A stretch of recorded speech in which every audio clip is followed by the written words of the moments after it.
The Last of Us, por exemplo, na minha opinião, é uma série melhor quando ela se liberta do jogo um pouquinho. Olá, bem-vindos ao País do Carnaval!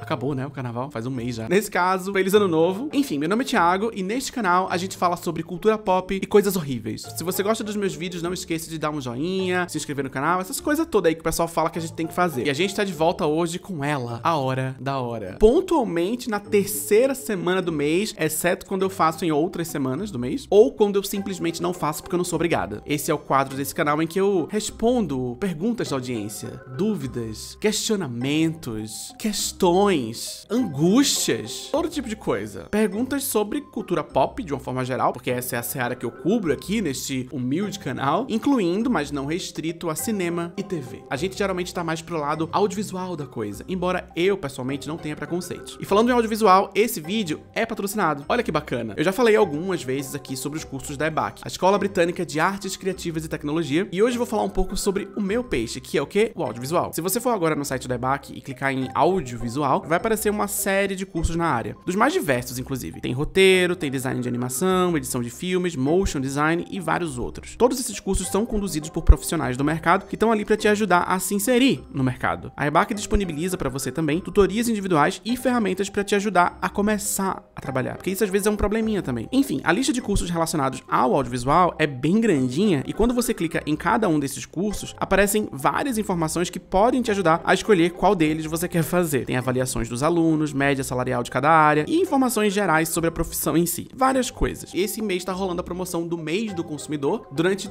todo o mês de março tá rolando 60% de desconto em todos os cursos da EBAC, mais o meu cupom, HORAThiago200. Sim, essas duas promoções são cumulativas e é o mês inteiro. Então pega o link que tá aqui na descrição desse vídeo e se joga. Agora de volta aqui pras perguntas, a gente vai começar, como sempre, com as perguntas que o pessoal do Telegram me mandou. Como assim Telegram? Tem um grupinho lá no Telegram que fica disponível para todas as pessoas que apoiam o canal lá no Apoia-se, na categoria de R$50 ou mais, mensalmente. Se você contribui nessa categoria lá no Apoia-se, você tem o direito de receber o link para entrar nesse grupo, e lá nesse grupo você pode mandar perguntas que eu sempre priorizo aqui na hora de escolher quais das perguntas eu vou responder. Então a gente vai começar por lá. Começando aqui pela Marília, que ela me mandou o seguinte: Thiago, você faz análises brilhantes de conteúdos já prontos. Adoraria ouvir de você quais pontos importantes e relevantes dessas análises você acha que podemos e ou devemos levar em consideração na etapa anterior, durante o processo de criação de boas histórias. Gente, eu sei que fui eu que pedi pra vocês mandarem perguntas, mas ninguém mandou fazer pergunta difícil não, viu? Brincadeira, mas nem tanto. Tem uma frase que o meu ilustríssimo fala que é mais ou menos o seguinte: é muito fácil ser arquiteto de obra pronta. Não que o meu trabalho de analisar as coisas seja exatamente fácil. Quando você tá construindo algo, criando algo, você tem que fazer isso apesar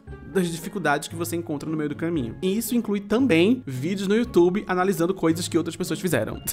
Enfim, mas falando especificamente de cinema, de filmes de grande orçamento, quando uma pessoa tá envolvida no processo de um filme da Disney, por exemplo, ou de algum grande estúdio, essa pessoa tem que lidar com pressão de executivos, de marqueteiros e até questões geopolíticas, quando, por exemplo, um filme precisa se adequar ao mercado de um outro país. E claro, eu tô falando de uma situação específica que é um filme de grande orçamento, mas todo o processo criativo também envolve uma série de fatores externos, claro, guardando as devidas proporções. Tá, se você tá escrevendo um livro sozinho no seu quarto, você não necessariamente precisa se preocupar com, sei lá, o mercado editorial da China, a não ser que você queira publicar na China. Mas você tem outras preocupações. Talvez você precise se adequar a uma certa audiência que você quer atingir, ou um certo perfil de uma editora específica onde você gostaria de publicar. Talvez você esteja pensando em vender os direitos do seu livro para adaptar para uma série de alguma plataforma de streaming. Enfim, existem esses fatores externos, independente de seja lá o que for que você está criando. Se for pro Instagram, por exemplo, você não pode publicar nudez. Enfim, fatores externos vão existir. As proporções deles é que variam. Mas um exemplo que me veio na cabeça agora é o pôster do filme, sabe? O pôster do filme. Lembra quando nos anos 2000 tinha aquela moda de pôster minimalista? Vai aparecer uns exemplos aqui na tela. Eles eram geralmente feitos por fãs dos filmes ou fãs de cinema de uma forma geral, e era tipo um exercício de design. Tipo, vamos reimaginar um pôster pra esse filme com uma estética diferente. E era legal isso, ver um pôster reimaginado com uma proposta diferente de design. Era legal. Mas de vez em quando, alguém comentava alguma coisa do tipo: nossa, esse pôster minimalista ficou muito muito melhor do que o pôster original. Ou até mesmo algo do tipo, nossa, o estúdio devia trocar esse pôster original por esse pôster minimalista que é muito mais bonito. E tudo bem, vai, tem muito pôster feio de filme caro. A gente olha pra uma desgraça dessa aqui e fica pensando assim, quem deixou? Quem mandou? Quem autorizou? Mas um pôster feio desse não é necessariamente o resultado de um designer ruim, ou um designer incapaz, ou até mesmo um designer sobrecarregado. Pode ser isso também. Um pôster de um filme é uma peça de marketing. Ele serve pra divulgar o filme. E ele precisa atender uma série de requisitos. Ele precisa vender o filme pra uma certa audiência. Ele precisa mostrar pra uma certa audiência que talvez esse filme tenha a mesma vibe que aquele outro filme que fez bastante sucesso. Então talvez você, que gostou daquele filme que fez sucesso, possa gostar desse filme também. Entre várias outras coisas. Eu tô falando aqui só alguns exemplos. E tudo isso de acordo com o crivo de um grupo de pessoas que tem muito mais poder de decisão do que a pessoa que tá ali na frente do computador fazendo o pôster, criando o pôster. Agora imagina quando tudo isso se estende pra um filme inteiro, pra uma obra inteira. No meio desse tanto de decisão que precisa ser tomada, muita coisa pode se perder. A obra final que a gente assiste lá na tela grande ou na tela pequena é o resultado desses milhões de pequenas e grandes decisões. E a pessoa que tá ali criando, às vezes, na melhor das intenções, precisa carregar esse peso de tomar as melhores decisões possíveis num cenário muitas vezes desfavorável. Então assim, eu não sei se eu tenho uma resposta pra sua pergunta. O que eu posso fazer, talvez, é falar sobre mim, sobre o meu processo. Eu não acho que meus vídeos são perfeitos, nem de longe. Toda vez que eu me pego assistindo um vídeo antigo, eu descubro umas 50 mil coisas que eu faria de outro jeito. E como eu não posso voltar no tempo pra refazer o meu vídeo, ainda, eu tento aprender com os meus próprios deslizes e melhorar o meu trabalho no vídeo seguinte. É o máximo que dá pra fazer, eu acho, nessa situação. Se alguém quiser me indicar uma outra estratégia, fica à vontade pra deixar nos comentários que eu não vou ler, que eu não leio os comentários. Mas deixa comentário sim, que é bom. Próxima pergunta da Luísa, minha grande amiga. Ela perguntou o seguinte: qual o seu tipo de reality show preferido? Você acha que o BBB como entretenimento ainda faz sentido? Eu não tenho um reality show preferido porque eu não gosto muito de reality show, nem de BBB. Mas não é porque... Nossa, como eu sou inteligente. Não. É que assim, não é exatamente o meu entretenimento de escolha. Não é que eu me recuse a assistir porcaria. É que tem outras porcarias que eu prefiro assistir. Por exemplo, trechos desconexos de animações americanas que eu sequer gosto, enquanto uma pessoa faz slime ou joga Subway Surfers. Eu juro por Deus que eu já passei mais tempo da minha vida assistindo esse tipo de coisa do que BBB. Isso faz de mim uma pessoa melhor, mais evoluída? Com certeza. Mas respondendo a sua outra pergunta, eu acho que faz total sentido. E eu acho que não é à toa que o BBB, mesmo as edições menos prósperas, ainda conseguem causar um nível de comoção que eu só me lembro de ver em época de Copa do Mundo ou num passado muito remoto, quando Novela das 9 ainda marcava 50, 60 pontos de audiência. Talvez a crise desse ano, que o pessoal vem comentando, tenha mais a ver com a necessidade de adaptar o formato, de dar uma turbinadinha ali no formato, do que com o programa em si, com o formato em si. Não sei, porque eu não assisto BBB.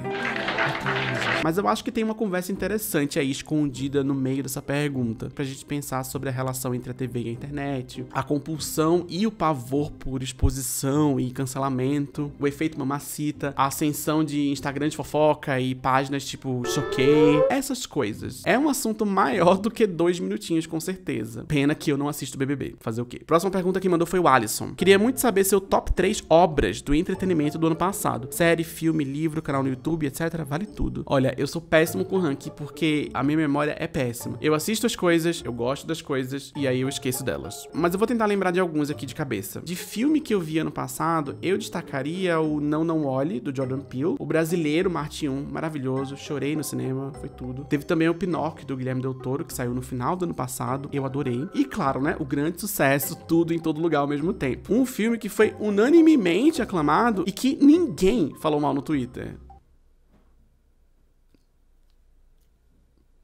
Olha que vitória. Mas você falou que não precisava ser só filme, né? Você falou que podia ser qualquer coisa. No universo das séries, eu destacaria Yellow Jackets e Ruptura. Eu fiz vídeo sobre as duas aqui no canal no ano passado. E eu indicaria também um quadrinho. Eu indicaria o quadrinho Monkey Meat, que saiu em janeiro do ano passado. Eu já falei desse quadrinho aqui antes, mas tô falando aqui de novo. É um quadrinho bem doido, bem caótico e bem anticapitalista, do jeito que a gente gosta. E eu já falei por aqui antes que no ano passado eu basicamente só consegui ler um livro, quer dizer, uma trilogia, né? Então foram 3, ó. E como eu já falei dessa trilogia aqui, eu vou indicar um livro que eu acabei de ler, que é um livro chamado É Assim que se Perde a Guerra no Tempo. É a história de 2 mulheres viajantes do tempo. Cada uma é parte de uma facção que tá em guerra uma com a outra, e elas se apaixonam trocando cartas fora do tempo. É uma doideira e é a coisa mais linda do mundo. E é bem curtinho também, dá pra ler numa sentada. Se é que me entende. Não sei porque eu falei isso. Enfim, você pediu um top 3 e eu falei 300 coisas. Viu como eu sou ótima? Próxima pergunta, Lumi. O que você acha mais importante na hora de adaptar um livro ou mesmo uma saga inteira pra série / filme? Tem algum exemplo de adaptação que ache péssima e alguma que ache ótima? Tá. Será que tem algo muito importante e que merece uma atenção a mais na hora de adaptar um livro pra um filme ou pra uma série? Algo que dá pra gente extrapolar e usar como regra pra qualquer adaptação? Eu não sei, varia de obra pra obra, eu acho. Mas pensando aqui de uma forma geral e baseada no meu gosto pessoal, eu acho interessante quando uma adaptação tá mais preocupada em ser uma história que funcione sozinha e toma as devidas liberdades criativas pra isso. The Last of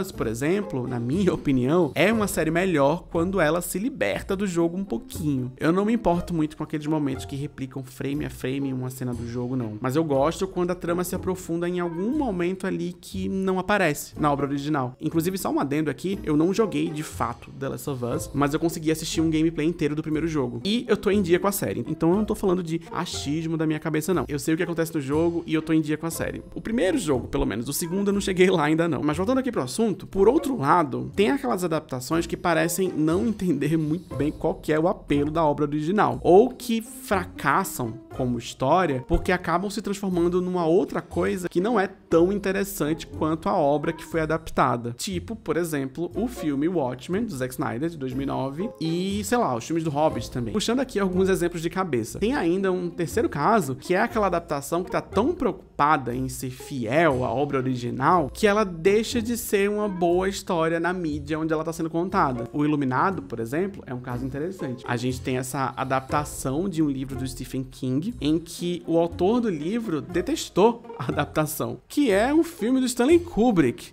Um filme que acabou se tornando um clássico do terror e é aclamado por todos, todas e todes, sem exceção. Mas é isso, o autor do livro odiou tanto o filme que anos depois ele foi lá e escreveu a sua própria adaptação da história para uma minissérie de TV mais fiel a esse livro, mas que foi, vamos dizer assim, menos próspera nos charts. Fazer o quê? Ou seja, não tem uma resposta certa pra essa pergunta. Ah, eu sei a resposta. Não sabe não, cala a boca. Acabaram as perguntas do Telegram e agora a gente vai pras perguntas do YouTube. Eu fiz um postzinho lá na aba de comunidade, o pessoal deixou várias perguntinhas, eu selecionei algumas, vou responder aqui pra vocês. Vamos lá. Michael Douglas. Ih, que é isso?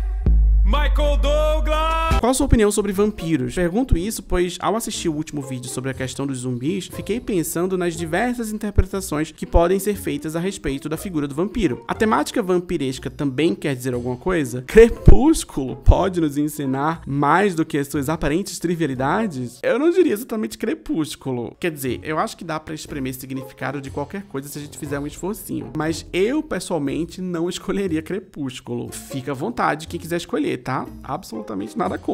E respondendo direito a sua pergunta, eu acho que vampiros são ainda mais interessantes do que zumbis. Por quê? Porque nenhum vampiro é hétero. Aliás, sabia que existe todo um subgênero dedicado a vampiras lésbicas dentro da literatura gótica do século XIX? Que delícia! Inclusive, como eu disse, né? Nenhum vampiro é hétero. Muito do universo dos vampiros tem a ver com sexualidade. Especificamente, sexualidade considerada desviante, se é que você me entende. Se você pega o Drácula, o livro original, por exemplo, você vai ver que se fala muito nessa história sobre loucura, sobre delírios e também sobre contaminação. Esse romance foi publicado no final do século XIX e ele refletia algumas preocupações ali da época na Europa, na Inglaterra especificamente. Ele refletia o medo que a sociedade inglesa tinha de figuras estrangeiras que invadiam o país, que seduziam as novinhas e envenenavam o sangue da sociedade londrina. Pensa um pouquinho aí sobre o que isso pode querer dizer. O que dá pra tirar de significado significados disso aí. Dá pra falar um monte de coisa sobre esse assunto. Talvez eu faça um vídeo maior sobre esse tema mais pra frente. Próxima pergunta é da Lorena, minha amiga também. Existe algum filme ou série que você tenha adorado, mas por alguma razão não quis fazer conteúdo sobre? Como você faz essa separação? Pra mim, o que define se eu faço vídeo ou não é se eu sinto que eu tenho algo minimamente novo e interessante a dizer sobre aquilo. Por exemplo, eu achei o filme Glass Onion super legal, gostei, achei ótimo. Mas ele não suscitou em mim nenhuma pergunta interessante, não teve nada que aqueceu o meu cérebro, vamos dizer assim. Pelo menos não na hora. Eu não senti que eu precisava pegar um microfone e falar alguma coisa pras pessoas, sabe? Tipo, olá a todos, tenho algo a dizer. Sei lá. Pra eu sentir que rende vídeo, eu preciso de alguma inquietação. Uma coceirinha, no sentido higiênico da palavra. Por esse e por outros motivos que eu prefiro não fazer review. Eu não gosto de abrir a câmera pra falar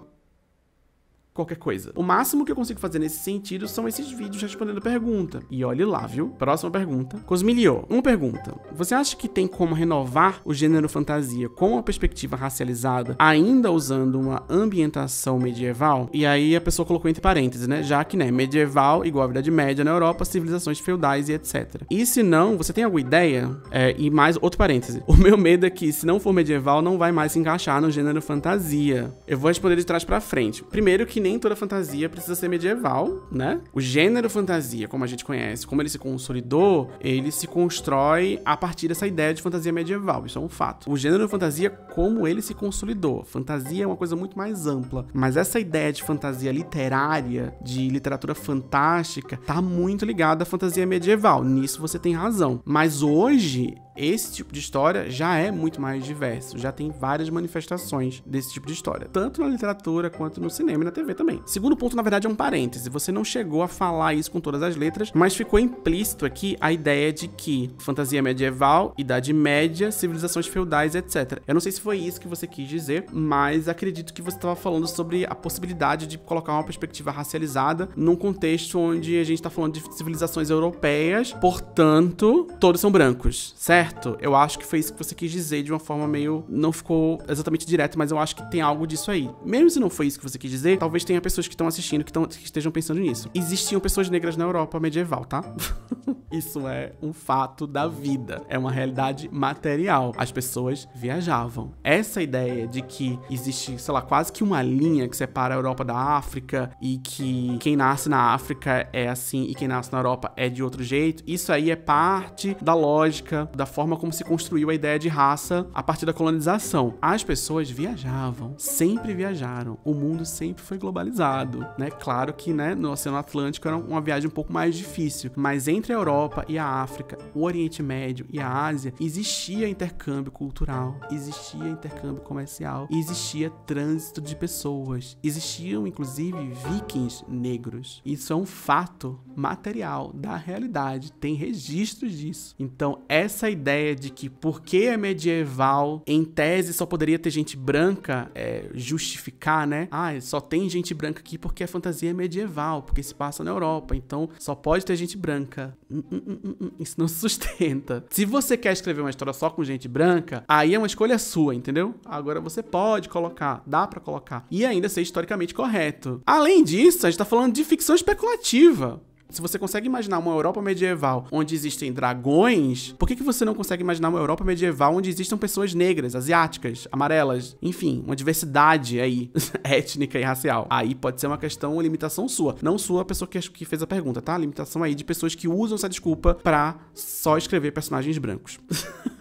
E continuando na resposta, existem várias histórias interessantes de fantasia que trabalham com perspectivas racializadas. O afrofuturismo tá cheio disso. Inclusive tem um livro que eu tô doido pra ler que chama A Bruxa Akata, da autora Nnedi Okorafor. Eu não sei se tô falando certo, mas o nome dela tá escrito aqui. Enfim, essa autora é nigeriana e essa história que ela escreveu tá cheia de cosmologia africana. É uma outra perspectiva sobre fantasia, sobre essas histórias que a gente foi educado a ler nesse gênero fantasia que foi construído a partir de fantasia medieval. E tem mais, essa autora, ela tá sempre sendo descrita como a pessoa que tá justamente ressignificando o gênero fantasia com uma perspectiva racializada, com uma perspectiva africana, pan-africana, negra, etc. Tô falando isso baseado nas coisas que eu li sobre ela. Eu não li nada do que ela escreveu ainda. Quando eu ler, eu conto aqui. Próxima pergunta. Thaís falou o seguinte: terias um take daqueles hot sobre esses filmes de terror com metáforas por trás, tipo Midsommar, Hereditário, ou até os do Jordan Peele? Já vi por aí umas semi-opiniões do tipo, abre aspas, mas vocês não estão preparados para esta conversa, que eles simplesmente não elaboram, e eu costumo gostar justamente desse tipo de terror. Será que devo cancelá-los? Eu não sei se eu entendi o que você quis dizer, não. Eu não sei que opiniões são essas. As pessoas estão tentando cancelar o Jordan Peele ou o Midsommar. Eu gosto de todos esses filmes, menos Hereditário. Hereditário eu não gosto muito, não, mas Midsommar e os Jordan Peele eu gosto de todos. Mas assim, voltando aqui pra sua pergunta, da forma que eu vejo, todo ou quase todo filme de terror trabalha no campo da metáfora, do simbolismo, da alegoria, ou alguma coisa nesse sentido, mesmo que não seja intencional. Pensa no Iluminado, por exemplo. Não é uma história literal sobre um hotel mal assombrado, né? Pode até ser, em algum nível, mas não é esse o apelo. Não é esse o Nemequitepá dessa história. Eu sei que existe esse papo de que a gente tá vivendo na era do pós-horror, e muitas vezes essa ideia de metáfora, de alegoria, surge pra corroborar esse argumento, de que o terror evoluiu de alguma forma e se transformou numa outra coisa, porque agora o horror tem metáfora. E aí fica parecendo que o pessoal tá inventando de novo a roda, tipo, Uau, terror com metáfora, que novo conceito. mas isso não é novo, gente. O que eu acho que talvez pode ser considerado novo nesse sentido, nessa questão específica, é o seguinte: existe muita codificação racial na ficção especulativa, na fantasia, na ficção científica e no horror, na história de monstro. Pensa no King Kong, por exemplo. O macaco gigante que vem da África sequestra uma mulher bonita e loira e depois é aniquilado por um exército de homens brancos.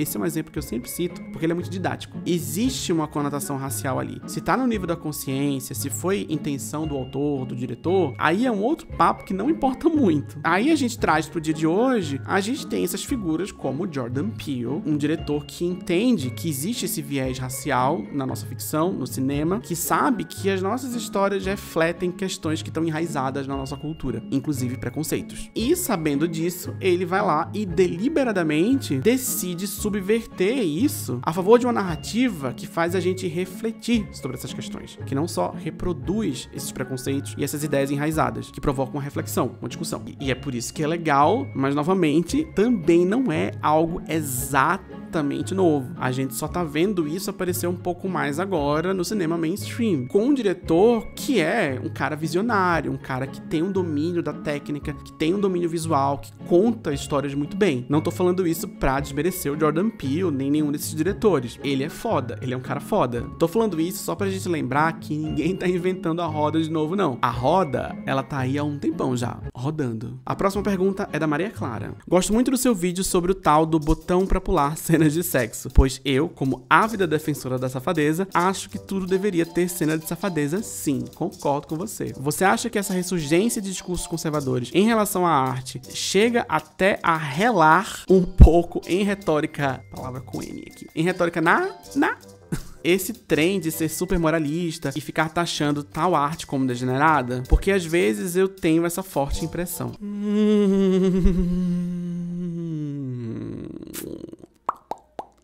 Bom, se você pensar que no século XIX tinha todo um campo pseudocientífico ligado ao racismo científico, que dizia que a humanidade estaria regredindo biologicamente por causa de depravação e de miscigenação, e que uma parte dessas teorias pseudocientíficas foi assimilada por certas pessoas que inclusive usavam o termo arte degenerada para banir e até destruir fisicamente alguns tipos de arte, eu diria que talvez, quem sabe, possivelmente, tenha um ponto aí no que você falou. Vou deixar no ar. Próxima pergunta. Gustavo. Quando vai sair o vídeo especial e exclusivo sobre Harry Potter e J.K. Rowling? Harry Potter?